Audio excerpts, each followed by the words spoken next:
Hei, te rā hina e tū mai nei ka wehe atu tētahi rōpū Māori ki te whenua o Inia mō ngā wiki e rua. Ko te kaupapa o te haerenga nei, he whakahonohono atu i a rātou ki te iwi taketake o taua whenua. O tira, he whakawhitiwhiti kōrero hoki e pāna ki ngā mahi pakehi, te mātauranga, me ngā tikanga tuku iho a ngā mātua tīpuna. He whakarite i te kaupapa o tā rātou haere tawhiti ki ngā whenua nui o Inia.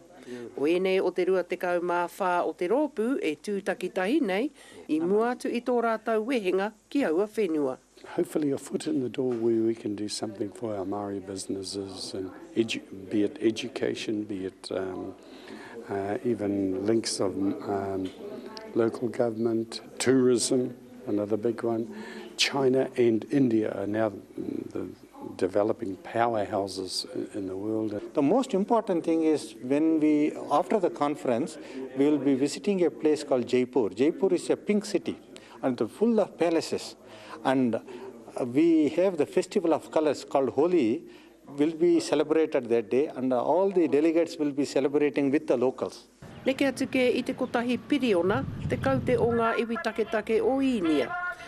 He nui hoki ngā huarahi Pākihi, kua tuwherahia ki wainga I aua whenua me Aotearoa.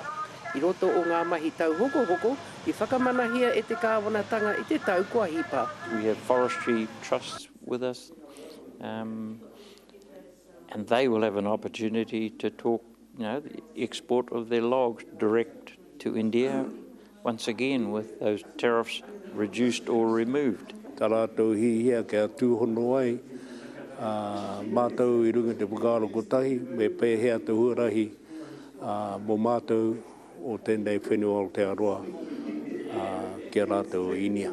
I roto anō hoki I tā rātou hikoe ki ngā whenua o Inia ki tā wāhi. Kāre hoki e kore he tini maha tuke, ngā whenua ngā wāhi ka kitea e tēnei tira. He waiwai tapu ki aua whenua, kāre kore mā tēnei haere, e pua waihia ai te hono ki wainga I Inia me ngai tāua. Ko Hinerangi Goodman, mō te karere.